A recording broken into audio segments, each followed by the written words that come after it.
videography taking place, as if we ask. They not only refused to give us the videography, they changed the law so that now you're not allowed to ask for the videography. So it's very clear to us that the Election Commission is compromised. It's very clear that there is something very wrong with the system. We've said it. We've said it publicly. I've said it multiple times. I've said it in press conferences. नमस्कार दोस्तों, Boston में बोल रहे हैं। बताने की जरूरत तो है नहीं कि कौन है ये। विदेश की धरती हो तो राहुल गांधी ही इस तरह से भावुक हो सकते हैं। तो चलिए अब राहुल जी की कथा शुरू करते हैं। भाई साहब परसों शाम एयरपोर्ट से बाहर आ रहे थे। जो इंटेलेक्चुअल्स दिख रहे हैं वो हैं सैम पित्रोदा। स्वागत में खड़े हैं वही बंदा जो हर बार कांग्रेस की टेक सपोर्ट बनकर आता है और हर बार पार्टी को error 404 connect with people not found दे जाता है। क्या बात कर रहे हैं? 3-4 गोरे लोग और थे और साथ में तड़फड़ाया हुआ एक जो बेलचर दिख रहा है। बेलचर यूपी बिहार में उन लोगों को बोला जाता है जो अपना सिर मुंडवाए होते हैं। खैर, ध्यान देने वाली बात यह है कि यहाँ कोई भारतीय नहीं दिख रहा। मतलब राहुल जी का भारत जोड़ो अब भारत छोड़ो लेवल पर पहुँच गया है और वही लगा था कि राहुल जी को होटल पहुँचते ही इसके पकड़ाई जाएगी और हुआ भी यही। अगले दिन बोस्टन में राहुल बाबा बोले और जैसे ही बोले भारत में लोकतंत्र खतरे में पड़ गया। राहुल बोले यह पूरी तरह साफ है कि भारतीय चुनाव आयोग समझौता कर चुका है। इस सिस्टम में कुछ गड़बड़ी है। आपने सुना भी। अब एक मिनट रुकिए। मतलब जो आयोग आपके परिवार के लिए 60 साल तक ठीक काम करता रहा वही अब अचानक कॉम्प्रोमाइज्ड हो गया क्योंकि अब आप सिंगल डिजिट पर सिमट गए हैं। क्या ये वही चुनाव आयोग नहीं है जिसने राजस्थान में कांग्रेस को जितवाया? वही आयोग जिसने बंगाल में ममता बनर्जी को सीटें दिलवाकर मोदी को रोका? अगर सिस्टम ही भी किया होता तो कांग्रेस का 3 राज्यों में सिमट कर नहीं रह गई होती कांग्रेस। गांधी जी जब भी कहते हैं देश से बाहर जाके कहते हैं, बाहर जाके भारत को बदनाम करने का वो कैंपेन चला रहे हैं। जहाँ जिस विदेश में गए हैं वो हिंदुस्तान की निंदा करते हैं। यहाँ खड़े होकर भी तो बोल सकते हैं। लोकसभा के सदस्य हैं, लोकसभा में भी खड़े होकर बोल सकते हैं। जहाँ पे कई दिन जाते नहीं हैं वो और उनको अवसर मिलता वहाँ पर। ये तो हैरानगी तो ये बात पर होती है कि वो हिंदुस्तान को अपनी भारत माता भी मानते हैं या नहीं मानते हैं। राहुल गांधी ने अमेरिका में किस प्रकार से भारत और इलेक्शन कमीशन को बदनाम करने की कोशिश की, मैं उस विषय पर आऊं, मगर उससे पहले मैं राहुल गांधी जी को एक बात स्पष्ट रूप से कहना चाहता और देशवासियों को भी कहना चाहता कि जो व्यक्ति और इनकी माताश्री 50,000 के मुचलके पर बेल पर बाहर हो, वो जाकर विदेश की धरती पर हिंदुस्तान को अपमानित करे और उन्हें लगता हो कि लोग उस पर विश्वास करेंगे, तो वो उनका भ्रम है। Those who are out on bail of 50,000 rupees, if they feel that they can destroy the image of this great democracy by speaking outside of this country, then they are totally on the wrong side of the line. Rahul Gandhi का logic बड़ा सरल है। जहां जीते वहां चुनाव सही, जहां हारे वहां लोकतंत्र खतरे में। और फिर अमेरिका में बैठकर कह रहे हैं दिस सिस्टम हैज कोलैप्स्ड। भाई साहब, सिस्टम नहीं, आपकी स्क्रिप्टिंग और पॉलिटिक्स कोलैप्स्ड है। देश में बोलते हैं मुझे बोलने नहीं दिया जाता और फिर उसी बात को अमेरिका में 5 माइक के सामने दोहराते हैं। कमाल की सेंसरशिप है यार।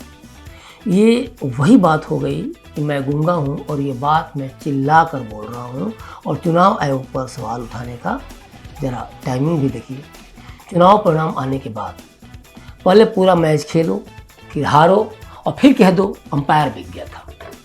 अरे भाई, पहले दिन क्यों नहीं बोले कि सिस्टम गड़बड़ है? खत्म, बाय बाय, टाटा। क्यों जनता को भ्रम में रखा? और जनता पूछ रही है बोस्टन में बोलकर क्या भारत का वोट मिलेगा? क्या वहां की तालियों से यूपी में सीटें आएंगी? नहीं। तो कहानी साफ है। कंटेंट आया भारत से, पॉलिश हुआ पित्रोदा के लैब में और पेश हुआ विदेशी मंच पर ताकि मोदी हटाओ इंटरनेशनल मिशन को थोड़ी इंटरनेशनल सिंपैथी मिल जाए। What? Bro, what are you talking about, man? लेकिन राहुल जी माफ़ कीजिए, अब देश मेड इन इंडिया नेता चाहता है, न कि इम्पोर्टेड कंप्लेनर। और याद रखिए, भारत सरकार भारत की जनता चुनती है, बोस्टन की नहीं। कहीं ऐसा तो नहीं कि महाराष्ट्र चुनाव का थप्पड़ ऐसा पड़ा है कि गाल लाल हुए पड़े हैं, लेकिन शर्म से नहीं सदमे से। हार ऐसी कि नींदों में भी शिवसेना की टूटी हुई कमर और एनसीपी की टूटी हुई गाड़ी दिखती है। और अब उस हार का पोस्टमार्टम अमेरिका में किया जा रहा है, गोरे लोगों के सामने वो भी। अब बताइए कि न्यूयॉर्क की शाम में बैठे अमेरिकन को महाराष्ट्र की राजनीति सुनकर क्या लगेगा। Is Maharashtra A spice brand और ए सिटी? कौन है उद्धव? योगा टीचर है। और वहाँ बैठे इंडियन अमेरिकन भी सोच रहे होंगे, भाई ये देश बचाओ या टिकटॉक वाला स्क्रिप्ट रिहर्सल कर रहे हो। अब पहले क्या होता था कि अहमद पटेल बैठते थे, मोतीलाल बोरा नोट्स पकड़ाते थे, रणदीप सुरजेवाला स्क्रिप्ट में स्पाइस डालते थे। मतलब एक पूरी Congress content creation private limited team थी। अब इन सबके जाने के बाद कमान संभाल रखी है केसी वेणुगोपाल ने। जी हाँ, वही जो हर दूसरी लाइन में कहते हैं, Rahul ji is the only hope for India. अब राहुल जी का काम बस रह गया है सवाल पूछना और फिर जवाब सुनते ही अगला सवाल पूछ देना। Good question, you are a good question. जैसे यूपीएससी की तैयारी कर रहे हों और इंटरव्यू बोर्ड मोदी हो। भाई साहब, कभी सवाल जीडीपी कहाँ है, कभी सवाल प्रेस की आज़ादी कहाँ है, कभी सवाल लोकतंत्र गया कहाँ। मतलब ये पूछेंगे सब कुछ, सिवाय इस बात के कि हमें वोट क्यों नहीं मिल रहे। अब आप ही बताइए कि एक पार्टी जो 10 साल से सत्ता से बाहर है, वो अमेरिका जाकर भी बस पुराने घाव को देखती है और वहाँ के लोग सोचते हैं आपको किससे परेशानी है राहुल जी। सच पूछिए तो कांग्रेस की हालत उस बच्चे जैसी हो गई है जिसे स्कूल में मिड टर्म में मार पड़ी हो और वो गर्मियों की छुट्टी में मोहल्ले में सबको बता रहा हो मिस ने पेन भी नहीं उठाने दिया था। सच यही है कि स्क्रिप्ट बदलिए राहुल जी। जनता अब हार और आंसू की कहानी नहीं सुनना चाहती। उसे दिखाइए कि आपके पास विजन है, मिशन है और कॉन्फिडेंस है, न कि हार की होली। कांग्रेस का वजन अब तराजू में नहीं, टीवी डिबेट में और ट्विटर स्पेस में बढ़ रहा है। बाकी जमीनी हकीकत लगातार हार, लगातार लाचारी और अब तो लकीर भी वही और तकदीर भी वही, यानी हार बाय डिफ़ॉल्ट। देश में सर्वमान्य नेता नहीं बचे। कभी सोनिया जी थी तो थोड़ा सम्मान था, अब तो राहुल बाबा को देखकर लोग कहते हैं इस बार कौन सा ज्ञान आया विदेश से। अब पूछिए कि बंगाल, बिहार और तमिलनाडु जैसे राज्यों में कांग्रेस कहाँ है, तो भाई कांग्रेस वहाँ है जहाँ बिजली जाती है, कुछ सेकंड के लिए दिखती है फिर गायब। बंगाल में ममता दीदी ने पहले ही कह दिया दूर हटो, मैं अकेले लड़ूंगी। बिहार में नीतीश जी ने ऐसा पलटी मारा कि अब लालू जी और तेजस्वी जी भी तय नहीं कर पा रहे हैं कि राहुल बाबा के साथ प्रेस कॉन्फ्रेंस करें या नाश्ता। और तमिलनाडु में तो डीएमके वालों ने कांग्रेस की ज़रूरत उतनी ही है या उतनी ही समझी जितनी चाय में नींबू की। मतलब अजीब कॉम्बो है। लेकिन मज़े की बात यह है कि राहुल जी अमेरिका में घूम घूम कर चुनाव कैसे जीतने का सेमिनार ले रहे हैं। खुद बैट पकड़ना नहीं आता लेकिन दूसरों को सिखाएंगे। और भाई कांग्रेस की हालत अब सीरियल के उस एक्स्ट्रा कैरेक्टर जैसी हो गई है। डायलॉग नहीं मिलता, स्क्रीन टाइम नहीं मिलता, पर नाम क्रेडिट में जरूर आता है। अब राहुल बाबा विदेश में खड़े होकर भारत सरकार को आईना दिखाते हैं। लेकिन जरा रुकिए, आईना दिखाने से पहले खुद का चेहरा देखना चाहिए कि नहीं। जिस पार्टी में खुद ही एक नेता दूसरे को शक की नज़र से देख रहा है, जिस पार्टी में अध्यक्ष भी मजबूरी से बैठा है और कर्ता भी मायूस है, वह पार्टी दूसरों को क्या आईना दिखाएगी। अप्रैल 2025 आ चुका है और राहुल गांधी अप्रैल 2024 के चुनावी हार पर विदेश में चर्चा कर रहे हैं। मतलब भैया मुंह की खाकर भी नहीं सीखिया।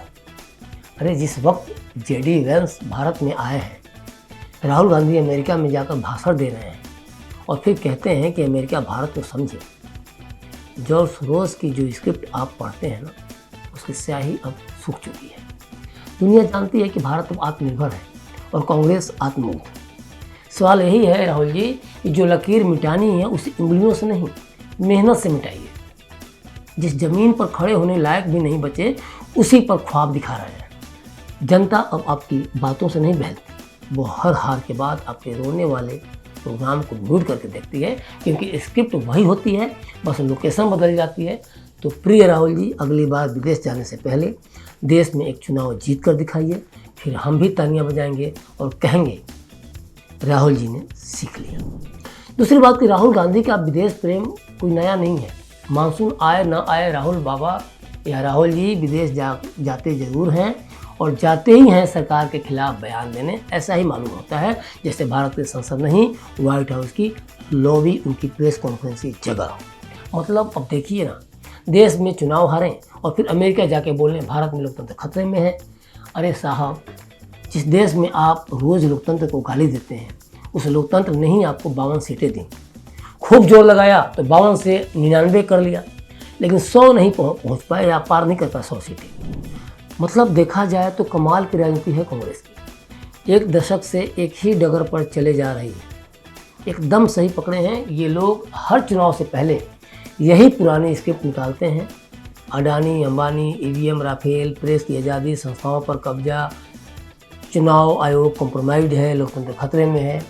फिर हार के बाद भारत जागेगा, हम लड़ाई जारी रखेंगे। लेकिन अब जनता भी कह रही है भाई हम तो जाग चुके, आप कब जागेंगे। अब देखिए, राहुल बाबा जब विदेश में जाते हैं तो 2 चीज़ें पक्की होती हैं। एक तो कोई इंडियन मीडिया नहीं होता जो पूछे कि भैया आपने पार्टी में क्या किया, और दूसरा कोई भारतीय वोटर नहीं होता जो बोले हमने तो आपको वोट नहीं दिया। कुल मिलाकर एक हिस्सा पिटा पॉलिटिकल थिएटर है। एक ही स्क्रिप्ट, एक ही एक्टर, एक ही सीन, बस ऑडियंस बदल जाती है, कभी अमेरिका, कभी लंदन, कभी सिंगापुर। राहुल जी, आपको विदेशों में लोकतंत्र नहीं दिखाना है, देश में जनमत बनाना है, और वो बनेगा काम से, नेताओं से नहीं, विचार से, विदेशी लेक्चर से नहीं।